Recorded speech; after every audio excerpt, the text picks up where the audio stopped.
Hi everyone! Today I'm going to show you how to use double-strand end caps in a very unique and clever way, combining your favorite decorative beads. And we're going to be making a really special knot using capture chain. And so I think this project is fun and clever and a great way to use beads that you have right in your own stash or in a kit. If you're looking for the material specifically that I use in tonight's project, you can check out the description for this video. Welcome to my channel. My name is Nilay Patel. I'm the owner, designer, and educator at SilverSilk & More, and it is my honor to bring you guys another fabulous tutorial. Before we get started with this tutorial, though, I want you guys to destroy that subscribe button that's on my YouTube channel. And if you're wanting even more inspiration and want to support SilverSilk even more, you can check out and follow my Instagram. So let's get started with today's project.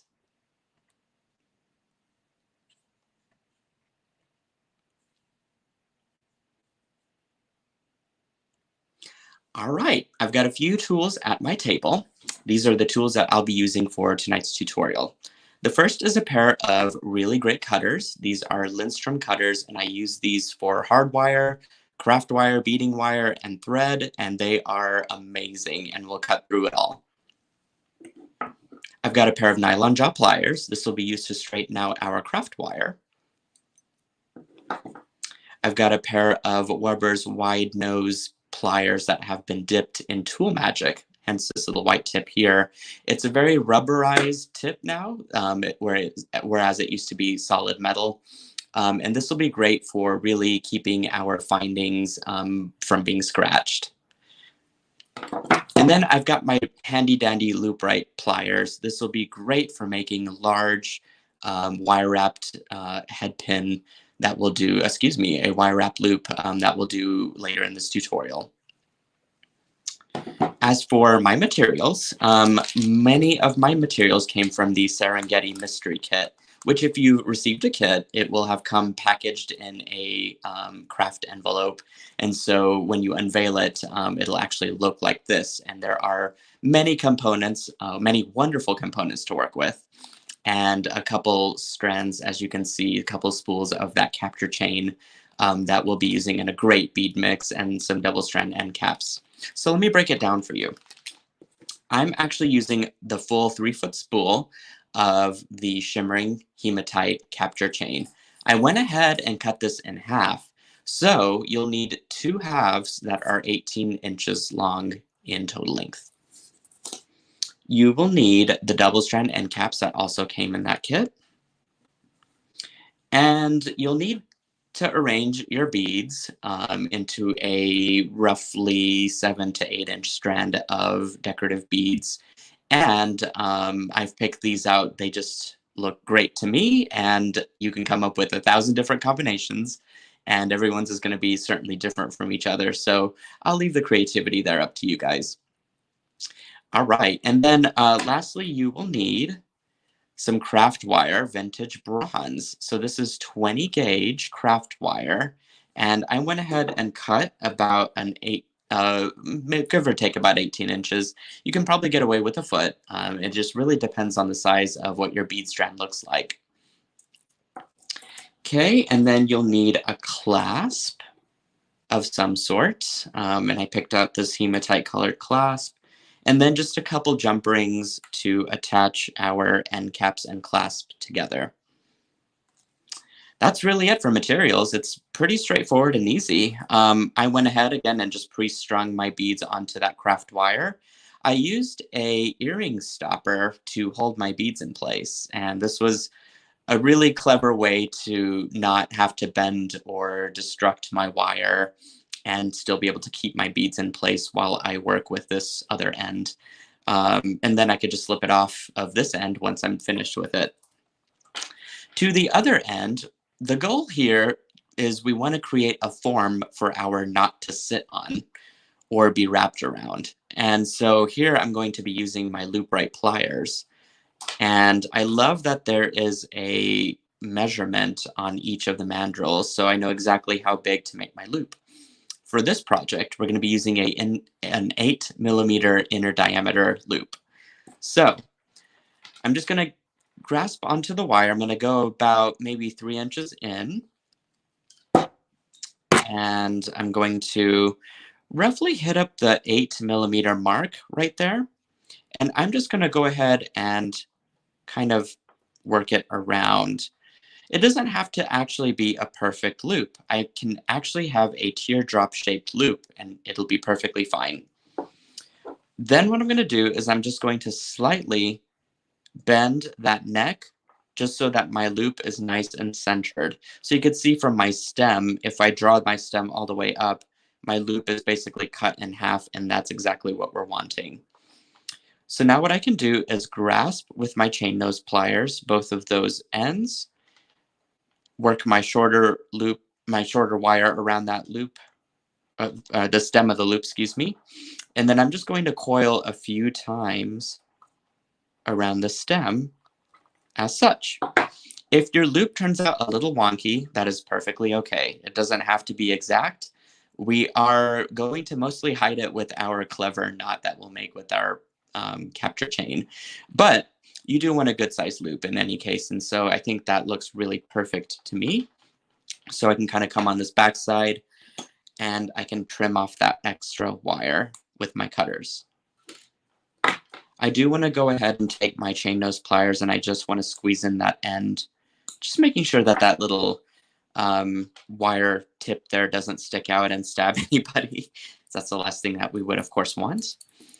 Okay, I can slide my beads down and I can kind of curve and arc this in any shape or manner. I do want to leave the beads a little bit loose and not too tight, because otherwise I think it would be really stiff and not be able to bend into an arc to conform to your neck. Okay, I can take this bead or the earring back off. And then what I'm going to do this time is a little bit different. I think I'm going to actually grasp with my chain nose pliers just the tip of that bead and then bend my wire down so that my wire has a nice 90-degree angle bend already. So now what I can do is grasp with my loop right pliers and then work my wire around. If you need to lift off to give yourself enough room to bend that all the way around, you can absolutely do that. So your loop should look like this. It's almost kind of a perfect circle, but not really. I still have a little teardrop shape, which is perfectly fine. Again, I'll grasp it with my chain nose pliers and then just coil my craft wire right around the stem a few times, just like that. And then I can go ahead and cut the rest off. Oops, perfect. If you have a little bit sticking out, in which case I do, I'm going to just fold it into my coil there.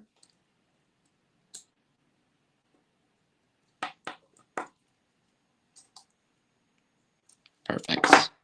Awesome. Now I want my loops to make sure that they face up in the same direction there, and that I've got a nice little curve going. So that looks really good to me. So now I can start assembling everything all together. So what I'm going to do is grab one of my chain nose pliers, my capture chains, and I'm going to kind of just bend it in half there to where I get a nice little loop here. I can do this one of two ways. I can kind of go down into, and I'll show you guys both ways too, in fact. I can kind of just thread right through that first wire loop, and then I'm going to actually twist it like this so that my twist is right after that wire loop. If I can kind of lay it out, you guys can kind of see it. So I've threaded it through and twisted it so that you can pretty much visually see that where that twist is. And while holding that in place, I'm going to actually now thread right through the loop that I just made and twisted with both of my chains. Just like that.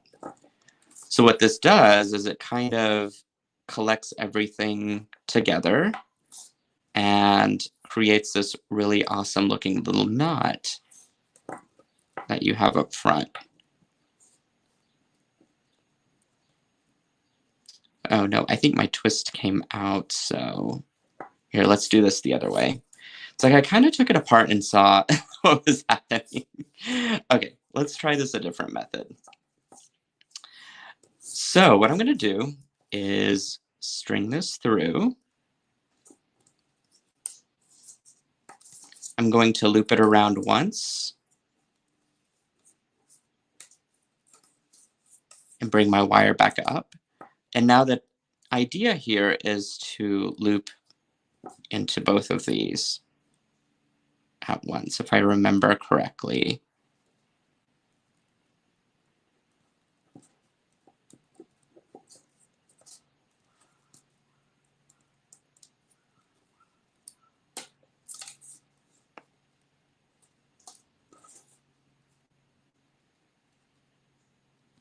That wasn't it either. Sorry, guys. Give me just a second to readjust here.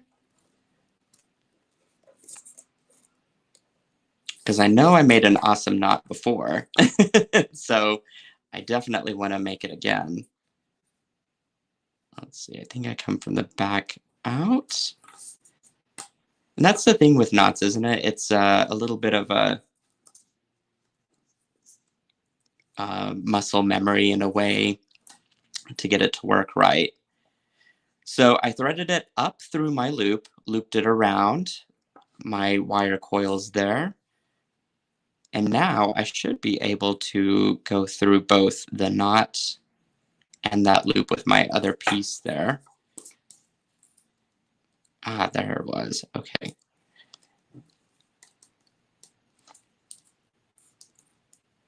There we go.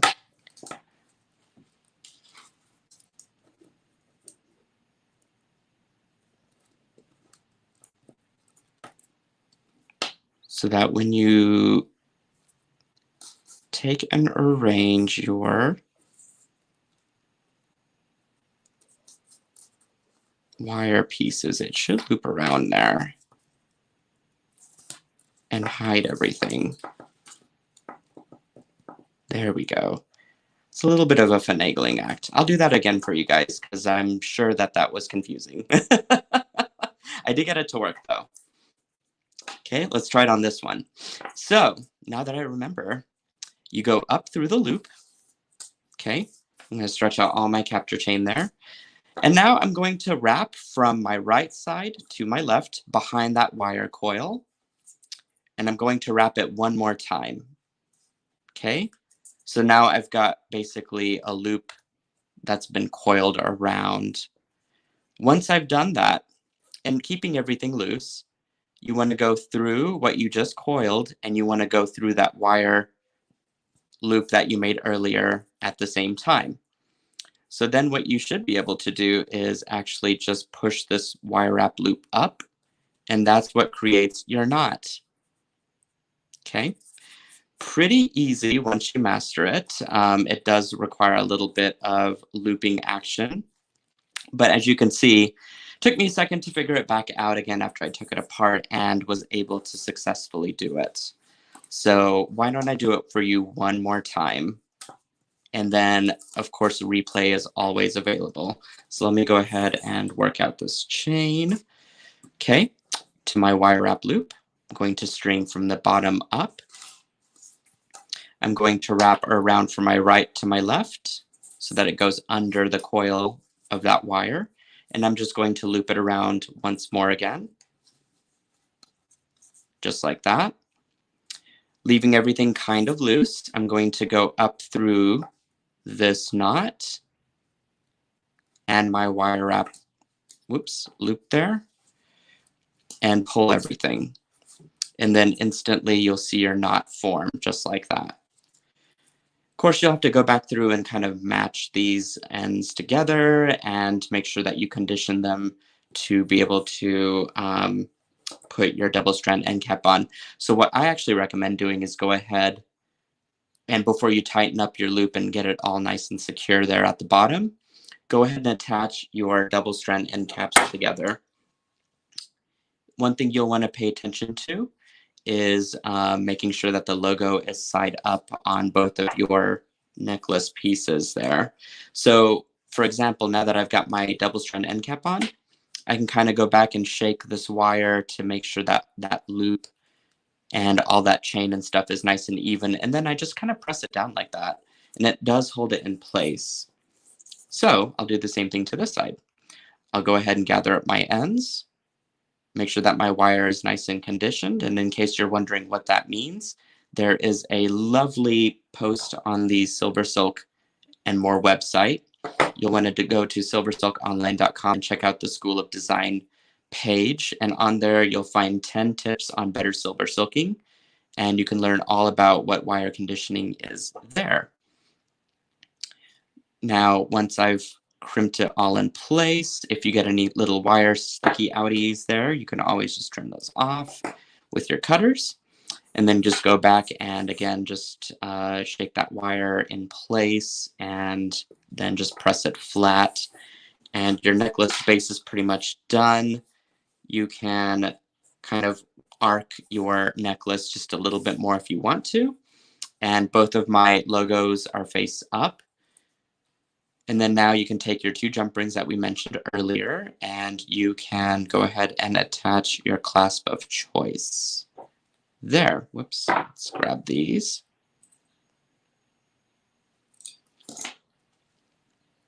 Okay, go ahead and stick that there, whoops. As well as our toggle. And voila, we have a necklace, and I showed you a really clever way to put your favorite strand of beads onto a piece of craft wire and then give this illusion of a double strand cording that happens with it, along with our knot that we created, which is fabulous.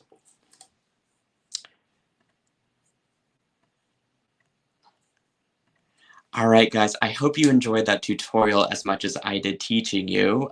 Required a little bit of muscle memory there to get that knot going, but once we did, it was fabulous. So if you're looking for even more tutorials and inspiration, you can check out some of the other playlists available on my YouTube channel.